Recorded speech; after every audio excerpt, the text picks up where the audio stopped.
샬롬 할렐루야. 고린도전서 13장 4절에서 7절입니다.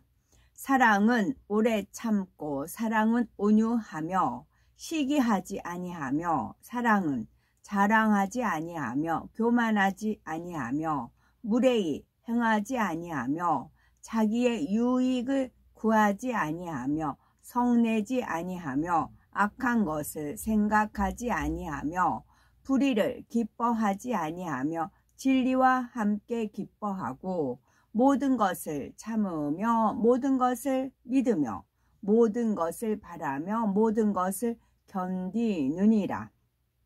고린도전서 13장 13절. 그런즉 믿음, 소망, 사랑 이 세 가지는 항상 있을 것인데 그 중에 제일은 사랑이라.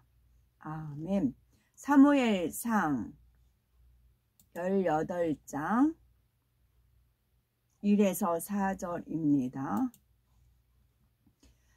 다윗이 사울에게 말하기를 마침에 요나단의 마음이 다윗의 마음과 하나가 되어 요나단이 그를 자기 생명같이 사랑하니라. 그날에 사울은 다윗을 머무르게 하고 그의 아버지의 집으로 다시 돌아가기를 허락하지 아니하였고 요나단은 다윗을 자기 생명같이 사랑하여 더불어 언약을 맺었으며 요나단이 자기가 입었던 겉옷을 벗어 다윗에게 주었고 자기의 군복과 칼과 활과 띠도 그리하였더라. 아멘. 제목은 영적인 사랑과 육적인 사랑입니다. 어느 방송에서 기혼 여성을 대상으로 만약 결혼을 다시 한다면 지금의 배우자를 다시 선택하겠는가라는 설문조사를 하였답니다. 다시 결혼하겠다는 사람은 겨우 4%에 불과하였지요. 사랑해서 결혼한 경우가 대부분일 터인데 왜 그 마음이 변한 걸까요? 그것은 바로 영적인 사랑을 하지 않았기 때문입니다. 과연 하나님께서 원하시는 영적인 사랑이란 무엇인지 육적인 사랑과 비교하여 살펴보겠습니다. 영적인 사랑이란 무엇일까요? 사전을 보면 사랑은 어떤 사람이나 존재를 몹시 아끼고 귀중히 여기는 마음 또는 그런 일이라고 정의합니다. 그러나 하나님께서 말씀하시는 사랑은 더 차원 높은 영적인 사랑입니다. 그 상대의 유익을 구하며 기쁨과 소망과 생명을 줄 뿐만 아니라 영원히 변함없는 사랑이지요. 다윗과 요나단은 영적인 사랑을 나누었습니다. 요나단은 이스라엘 왕 사울의 아들이지요. 그는 다윗이 물맷돌로 블레셋 적장 골리앗을 쓰러뜨리는 모습을 보면서 하나님의 신이 임한 용사임을 알아보았습니다. 자신도 군대를 이끄는 장수였기에 그의 용맹함이 흠모되었고 마음이 뜨거워졌지요. 그때부터 요나단은 다윗을 자기 생명같이 아끼고 사랑했습니다. 다윗에게 어떠한 것을 내주어도 아깝지 않았죠. 그는 사울왕의 장남으로서 왕위를 이어받을 수 있는 후계자였지만 사심이나 욕심이 없었기 때문에 왕이라는 직책에 연연하지 않았습니다. 오히려 사울이 왕위를 지키기 위해서 다윗을 죽이려고 혈안이 되었을 때 생명의 위험을 무릅쓰고 다윗을 구해 주었지요. 이러한 사랑이 죽을 때까지 한결같았습니다. 요나단이 길보아 전투에서 전사하자 다윗은 식음을 전폐하고 그의 죽음을 슬퍼했습니다. 왕위에 오른 후에는 요나단의 아들 무비보셋을 찾아 사울의 재산을 모두 돌려주고 왕궁에서 자신의 아들처럼 돌봐주었지요. 이처럼 영적인 사랑은 비록 자신에게 유익이 되지 않고 해가 될지라도 생명 다하기까지 한결같은 마음으로 사랑하는 것입니다. 어떤 대가를 바라거나 나에게 잘해준다고 해서 사랑하는 것이 아닙니다. 아무 조건 없이 순수하게 자기를 희생하며 상대를 위해서 한결같이 줄 수 있는 사랑입니다. 혹여 우리는 영적인 사랑, 육적인 사랑 때문에 마음의 괴로움을 겪어보신 적이 있으신지요? 쉽게 변하고 마는 사랑에 아파하고 외로워할 때 우리를 위로하고 친구가 되어주는 분이 계시지요. 그분은 바로 주님이십니다. 주님은 아무 죄와 허물이 없는데도 사람들에게 외면당하고 멸시를 받으셨기에 누구보다 우리 마음을 잘 아십니다.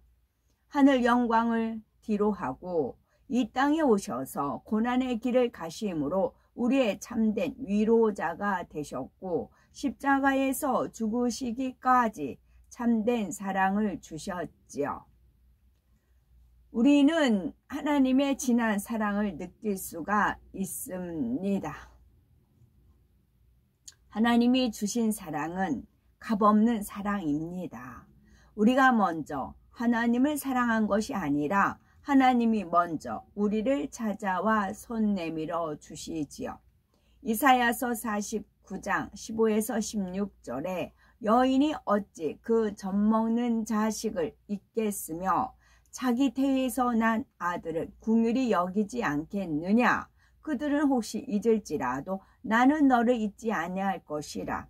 내가 너를 내 손바닥에 새겼고 너의 성벽이 항상 내 앞에 있나니 라고 말씀하십니다.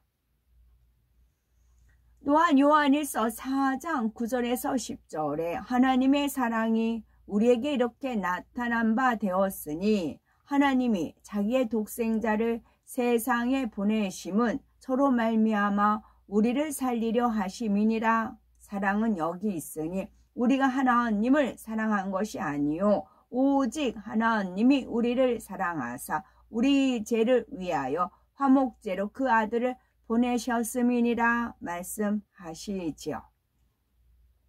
하나님은 사랑 자체이십니다. 하나님께서는 죄인인 우리를 위해서 독생자 예수님을 이 땅에 보내주셨지요. 그리고 온갖 아름답고 값진 것들로 천국 처소로 예비하시고 하루를 천년같이 우리를 기다리고 계십니다. 조금만 마음을 열어도 하나님의 섬세하고 풍성한 사랑을 느낄 수 있지요. 자신에게 잘해주고 유익이 되는 사람을 사랑하는 것은 하나님을 알지 못하는 사람이나 악한 사람도 합니다. 겉보기에는 그럴듯해 보이나 실제로는 참이 아닌 가짜 사랑을 하는 것이지요. 이는 시간이 흐르면 변질되어서 조금만 이래도 쉽게 깨지는 육적인 사랑입니다. 육적인 사랑은 세월이 흐르고 상황과 조건이 달라지면 변해버립니다. 자신의 유익에 따라 이랬다 저랬다 하지요. 상대에게 내가 먼저 받아야 주고 자신에게 유익이 되어야 베풉니다.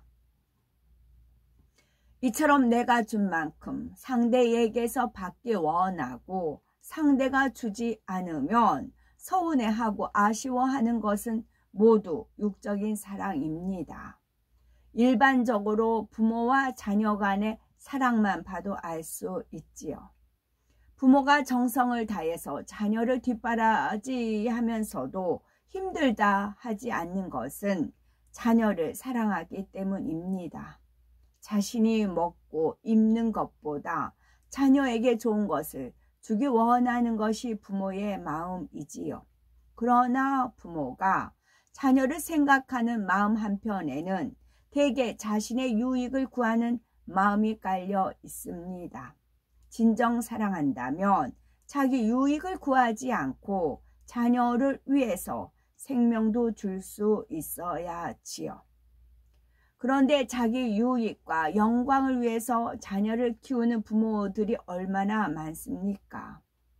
다 너 잘되라고 그러는 거야 라고 말하지만 사실은 자신의 만족을 채우거나 자랑하기 위해서 자신의 뜻대로 자녀를 이끌려는 경우가 많습니다. 자녀가 진로나 배우자를 선택할 때 부모의 뜻과 다르면 반대하며 서운해합니다. 결국 자녀를 위한 헌신과 희생이 대가를 바라는 조건적인 사랑이었음을 말해주지요. 자녀가 부모를 사랑하는 마음은 어떨까요? 김병희 효자 없다는 말처럼 부모가 늙고 병들면 무시하고 귀찮아합니다. 바쁘다는 핑계로 떨어져 계신 부모님께 안부 전화 드리는 것도 인색하지요. 내 자녀, 내 생활 중심적이고 점점 부모님한테는 무관심해집니다. 더구나 부모에게 재산이나 돈을 요구해서 거절당하면 미워하고 심하면 부모를 죽이는 폐륜적인 자녀도 있습니다. 그렇다면 친구 간의 사랑은 어떻습니까? 끝까지 내 편이 되어줄 거라고 철석같이 믿었던 친구의 배신으로 큰 상처를 받기도 합니다. 어떤 경우에는 급히 돈이 필요하다며 친구에게 목돈을 부탁하거나 담보를 서달라고 하지요. 만일 친구가 거절하면은 배신감을 느끼며 사이가 소원해지고 맙니다. 정말 사랑하는 친구라면 그에게 고통을 주지 않습니다. 만약 부도가 난다면 담보를 서준 친구와 가족들은 고통당할 것이 뻔하기 때문이지요. 더구나 하나님께서 믿음의 형제 간의 돈 거래나 담보 보증 서는 일은 금하셨지요. 이에 불순종한 경우에는 사단의 역사가 따르고 불통할 수밖에 없습니다. 이웃 간의 사랑은 어떻습니까? 요즘은 철저한 경비 시스템을 이용하여 문을 굳게 걸어 잠그고 이웃에 누가 사는지도 모르는 경우가 많습니다. 남에게 관심이 없기 때문에 이웃이 누구인지 알려고도 하지 않지요. 이웃끼리 고소하고 주체 문제 등 사소한 일로 얼굴을 붉히며 다투는 일도 비일비재합니다.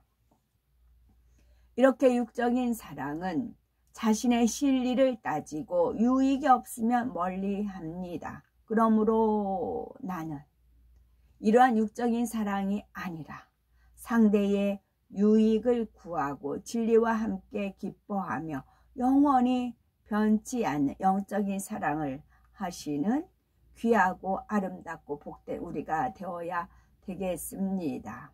아멘. 물매란 가죽이나 천 조각에 돌멩이를 넣고 돌리다가 관역을 향해서 돌이 날아가게 하는 기구입니다. 물매는 목자들이나 군인들의 무기로 사용하였지요. 다윗은 물매로 골리앗을 물리쳤으며 베냐민 지파 중에서 택한 700명의 왼손잡이 병사들은 물매 사용에 능한 자들이었다고 사사기 20장 16절에 기록이 되어 있습니다. 아멘.